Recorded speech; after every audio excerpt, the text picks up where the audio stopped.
যখন কোনো কাজ ভবিষ্যতে লক্ষ্য বা উদ্দেশ্য নিয়ে করা হয়, সেক্ষেত্রে আমরা উইথ আ ভিউ টু ফ্রেজটি ব্যবহার করি। যেমন, সে গাড়ি কেনার উদ্দেশ্যে টাকা জমাচ্ছে। He is saving money with a view to buying a car. তারা নিজেদের দক্ষতা বাড়ানোর উদ্দেশ্যে ট্রেনিং শুরু করেছে। They started training with a view to improving their skills.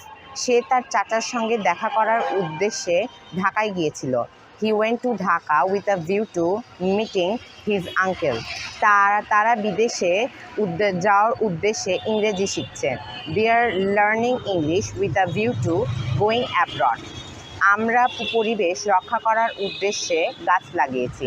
We planted trees with a view to protecting the environment. সে ডাক্তার হওয়ার উদ্দেশ্যে দিনরাত কাজ করে। She works day and night with a view to becoming a doctor. সে জীবিকা অর্জনের উদ্দেশ্যে একটি দোকান খুলল। তো এটার ইংরেজি কী হবে এভরিওয়ান? এটা আপনারা বলবেন, right this in comment below.